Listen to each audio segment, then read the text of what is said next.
He was an underdog to win via decision. We know what happens sometimes when you try to win a decision down under. Who told you to pick Devin via decision at plus 110? Your boy right over here. We're being joined by the undisputed king, Devin Haney, kind enough to join us. Hello, Devin. How are you? Congratulations. Thanks for doing this. I'm doing good. Thank you for having me. It's nice to talk to you again. Remember, we spoke before you went out to Las Vegas. I told the world, Devin, don't pay attention to history. Plus 110 underdog, Devin via decision is the lock of the night, and you made me look very smart. So thank you for that. Well, I thank you for picking the right man and putting your word and your everything on me, because it paid off. Well, I'm a big fan of what you're doing, and especially you're going out there trying to get the big fights when other people aren't. Can I ask you the experience while you were in Australia? How many weeks before did you go? Was it 2 or 3 weeks?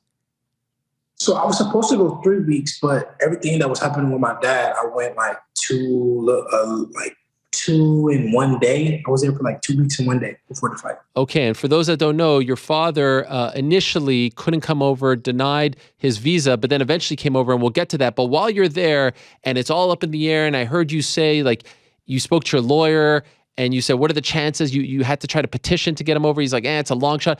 Dealing with all of that, not having him by your side, how stressful was that as you're approaching the biggest fight of your life? Yeah, honestly, it was very stressful. Just worrying about if he was gonna make it. Every day was up in the air. It was like, he's gonna be able to come. He's not gonna be able to come. This and that. Me still having to stay focused. Me having to adjust to my other coaching team. My guys. Guys who've been there, but my dad would be the guy that would be doing everything. They would be the guys that I would go to, secondary, but these are the guys that's calling the shots now. And it was just different. It was a different experience, but it all paid off and it all worked out. And you've had a crazy career. We spoke about it. I mean, fighting in Tijuana as a teenager. Have you ever fought with him not in your corner? Not since I was a little kid, like Wow. 9, 10 years old. I was in the amateurs. So no, not as a pro. Wow. And he literally arrived with hours to spare. I don't even spar. If my dad isn't there, then I don't even spar. Wow. That's the coach. So, that's the person that, I look to for instructions. So if he can't make it, then, we'll schedule the spar for another day. Not that I can't, but it's just something that we do. It's just, we're a team. We're like peanut butter and jelly bean. We go together. And so he literally arrives with hours to spare. When you saw him, when I think you were in your hotel room when he came, like what was that feeling like when he was there? I mean, less than 24 hours before the fight. Yeah, I mean, it was crazy. When I got the news, initially they got the news, it was like, it just changed, everything. It was just I don't know. It was a crazy feeling that he finally got approved. And he was on his way, but I still was a little nervous because I knew he still had to go through customs. And then when I finally seen him, I was like, "Oh my God, yes! Dad, you made it." It just happened. It couldn't have happened perfectly. By the way, did you see that video? They posted that video on the Top Rank social where he's like, "George, I'm here. I'm coming." That was straight out of pro wrestling. Your dad is such a great character. He's coming off the plane and he's talking shit to the camera. Yeah. He's the man. I really enjoy him. Yeah, he's definitely a character, and man, it was a hell of an experience for him to be there. It honestly, it was all worth it. Although the whole build up to everything of them, us not knowing if he would make it, but it brought me and my team together closer, and it just worked out well. It couldn't have worked out any better. They made you guys face off several times. Some of them were pretty intense. The one clip went viral where he's kind of talking about his trials and tribulations, and you're saying all right, bud, we've heard this already. Enough already. By the time the fight came, were you getting tired of George? Were you getting sick of just being around this guy? I wouldn't say I was getting tired of him, but I just was getting tired of him acting. Him just putting on this persona, putting on you could just see right through it. You could tell that it was fake. It was like WWE. I just just be yourself. We all see right through it. And that just was the most part that I was tired about. Bro, what are you acting for? It's just we're going to go in there. We're going to fight. I don't believe in like fear, like, oh, he fears me. Like when we're about to fight, like he's gonna do what he's gonna do. I'm gonna do what I'm gonna do, and the best man will win. So all the rah rah and this and that, it's just pointless. When you saw that he initially didn't make weight, were you nervous about, the state of the fight, that it might get called off for whatever reason? No, because I know that if that one guy misses weight, the fight still goes on. If they're not like over like, I think it's like 3 pounds or something like that, then the fight will still happen, but they'll just have to pay a fee, and he won't have a shot at winning the belt. Only I would. Did that give you any And insight? I knew that he was only like a few ounces Yeah. off, so I knew he could make the weight. It wasn't like, But the fact that he didn't nail it, did it give you more confidence? Did you say, oh, like he's struggling on his way down? He's got, did that give you anything? No, it didn't give me more confidence, but I knew that I was in his head. I knew that it was fucking with him, that I knew that he was embarrassed for the most part. The excuse, or I guess the reason that he gave after he finally did make weight, after the extra hour or so, he said it was art of war, it was deception. Did you buy that this was all kind of a ruse on his part? That just showed that he was embarrassed. Like, he couldn't even have admitted that, that maybe his scale was off or something like that. He had to come up with a new narrative, and that was just showing that he was just acting. He was like, everything was off the cusp. Everything was just like, it was no real like he had no real like blueprint or nothing like that. He just was freestyling. That scene was great. I mean, 40,000+, most of them not cheering for you. How would you describe just being there as the foreigner going up against the local guy? Did you take a minute to take it all in? You soak it in, or are you so zoned in that you don't even realize that there's that many people there? No, I soaked it all in. It gave me fuel. It charged me up. It was like, yeah, like this is time. And I was just prepared for it. I think they just tried to scare me so much that like I was just mentally ready for however many people there. If it was 2 million people there, it wouldn't have mattered, because I just was ready to lock all the way in and ignore whatever the crowd did, whatever. It was just me and him in there. Did he hurt you at any point in that fight? No, not even close. I was never even buzzed, hurt, never even felt the ouch. Did that surprise you? Like, was the fight easier than you expected it to be? No, because I knew that me and my team, we did a great job of studying him, and we dissected everything that he did. And I knew that I would handicap him of his best attributes, and we took away his weapons. We disarmed him. And so we knew that the fight would be easy if I just followed the game plan. Once you got through that first round, like, did you realize, all right, we got this guy? Like, at what point you realize, all right, if I don't do anything stupid here, if I don't fight outside the game plan, if I don't just, leave myself open, I've got this? That was only the last round. Every round before that, we were taking it one round at a time, just racking up. Okay, that's another one. Okay, that's another one. Okay, what round is this? That's another one. Like, we were just taking it round after round after round. And by the last round, I had pretty much took that round off, because I knew that I had racked up so many rounds that all I had to do was just stay relaxed. I know there weren't stay focused and don't follow anything. I know they weren't local judges, but you weren't worried at all that this would be, Horn Pacquiao too?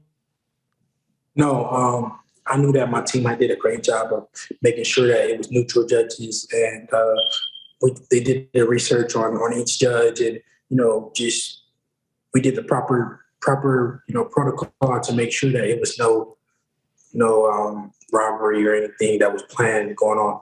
Okay, so now here's the big question. There's an immediate rematch clause. That was the deal going in. You had to agree to that, and it would have to happen if you won back in Australia. I don't know, honestly, Devin, and I think you would agree, I don't know how they sell this to the Australian fans. It was so one-sided. I don't know how ESPN sells this. I don't know how Top Rank sells this. The fight to make, in my opinion, is you versus Lomachenko. Is there any chance that you don't fight George Kambosos next, or do you think he's going to take it and you're going to have to do this all over again? Well, I'll meet with my team next week to just go over everything, to see what's next. We're not ruling anything out, because obviously I signed up for the rematch, but we just got to see. I don't know. I'm not ducking or dodging nobody. I'll fight whoever, wherever. So we want to make the biggest fights happen. So I just got to leave my team, and then we're going to go over it. But we'll see. I really don't know. Right now, I'm just relaxing, regrouping, trying to, just spend time with the family. And next week, we'll lock back in and see what's next. Could I ask, would it be hard for you to be motivated to do that whole thing all over again? No, because, I'm undisputed champion. I got a lot to protect, a lot to, be motivated for, to stay the top guy in the lightweight division. So you never could take nobody lightly, no matter who it is. Even if I just said, hey, I want to do a one-off fight and fight, a random, like a homecoming, I still would have to stay 100% focused and locked in, because when you're at the top, everybody wants your head. If it was up to you, who would you fight next, if you could choose? Whatever fight makes the most sense, obviously. What makes the most sense to you? What gets you most excited? Obviously, Lomachenko fight. That's a huge fight. But all of them gets me excited. The Gervonta Davis, Lomachenko, those two pretty much are top on the list, because they're just that makes the most sense. All the other guys I really don't really rate like that. Ryan Garcia. Yeah, he doesn't really. He's popular. Popular, but at the end of the day, I'm chasing legacy. I don't care about Instagram followers or nothing like that. I want to make the biggest fights happen for my legacy more than anything. Instagram followers, that's cool and all, but I'm not into fighting for followers. I'm in for fighting for belts and legacies for my name to live on for forever. What I like about this situation is you hold all the gold, so maybe that will force some of these guys to fight each other. I would love to see Tank versus Ryan Garcia next, if Ryan gets by Fortuna on July 16th. Who do you think wins that fight? We just had Oscar De La Hoya on, and he says he's trying to make it happen. Who knows if it does? Who do you think? I doubt that will happen. I don't think Ryan wants to fight anybody. Really? He was tweeting up a storm on fight night.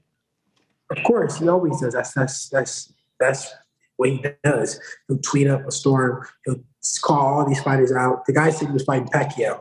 Come on now.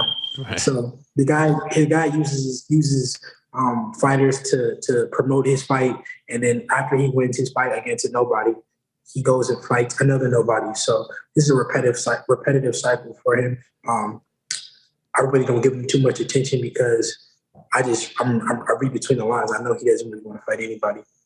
You think Tank wins, though, if they fight? Of course. What do you think of Tank's performance against Romero? It didn't surprise me. I never rated Romero. I don't understand why the world even felt like Romero even had a chance. Romero hasn't fought at the top level, hasn't beat anybody at the top level. He lost to a guy before he even got to the top level, and they gave him the decision. So, what did he have to make anybody feel like he could beat Tank besides a punch? When you're at the top, everybody can punch. Everybody has powers. So. This was your first fight with Top Rank and ESPN. How did you feel about how you were treated, promoted, the experience overall? I felt great. Everything worked out well. We made history together with Top Rank. So I'm happy to be moving forward, and we're looking at what's next. So how does it work? Do you have one more with them, or is it more than two? I have 2 more fights. 2, so 3 total? Yeah, 3 total. Just curious, did you hear from your old friend Eddie Hearn after the fight? Yeah, Eddie congratulated me, and that was about it. He told me congratulations, undisputed, and that was it. And I'm just curious. I don't know if you, when the 3 fights are done, are you allowed to go wherever you want after that? Yeah, of course. That's tremendous. Business is booming for Mr. Devin Haney. Yeah, you just got to stay winning, and that's what I look to do. And then we'll see. But, we're taking one fight at a time. And so 23 honestly, you posted a great picture when you were 13. Here you are 10 years later on top of the world in your weight class, one of the best, if not the best in the entire sport. Honestly, like, has this come a little sooner than you and your dad planned out to have all this at 23? Yeah, I definitely feel like it happened a lot sooner. I knew I would be the man. I knew I would be the guy, but I never thought at 23 years old I would be here this fast. But we got a jump start turning pro at 17 years old, and it all worked out well. And I thank my dad for guiding me and putting me in this position to be here. Can more fighters learn from what you and your dad did and take your blueprint of going out and not attaching yourself to one of the big dogs? I mean, the proof is in the pudding, it worked. Or was your situation so unique that it will be hard to replicate? No, definitely. Other guys can follow the blueprint and learn and do the same thing, and that's what it's all about. Just inspiring guys to want to do it the Devin Haney way. Yeah, I mean, you have put out the blueprint. It's a really incredible thing that you have done. By the way, amazing. I don't know. Did you know that Damian Lillard would be there? That the guy flew all the way to Australia to support you? That's incredible. Yeah. Did you know that? No, I mean, so he had told me that he wanted to come, but I didn't really think that he was going to come. But he really came, yes. And that's amazing. We're both from Oakland, California, so it's just amazing to have his support. Us being from the same place and him being mega star from Oakland and coming to support me, and I really appreciate him coming. Are you happy with the ratings? Over 1.5 million, right? Yeah, something of that sort. Yeah, the ratings did really well, which I expected. It was a big fight. It was for everything, and I'm happy with the turnout. And is October 15th the date that is being proposed for the rematch if it happens? I think November. I think Okay. It was November, but I'm not sure. Don't quote me on that. Okay. But I think November. And but you are planning on fighting again this year? Yeah, of course. Yeah, I want to get back in the ring as soon as possible. I didn't take much punishment. A couple of headbutts. I got some headbutts, some swollen and black eye a little bit, but other than that, I feel great. I actually worked out today. Wow. So I'm focused on what's next. And if you go back to Australia, if you have to go back, will your dad have issues again, or has that been all sorted?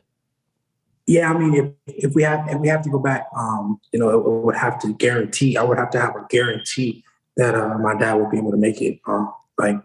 No if and buts about it. 100%. And we need some proof that it wouldn't be the same, situation as last time. Where's Big Bill at? Is he there? Nah, he was supposed to be on, but I don't know. I think he's having trouble with his Zoom. Oh, all right. I wanted to congratulate him. If you see him, tell him I say congratulations. Well done to both of you. Much respect, my man. What you did was incredible. It was a great fight, and really looking forward to seeing your progression and evolution as a champion here. So keep up the great work. Pleasure to talk to you again, and thanks for doing this. I really appreciate it. Thank you, Ariel. I'll see you soon. All right, my man. There he is, Devin Haney. Know that name, 135 champ, undisputed 135 champ, killing it in the sport of boxing, doing massive things.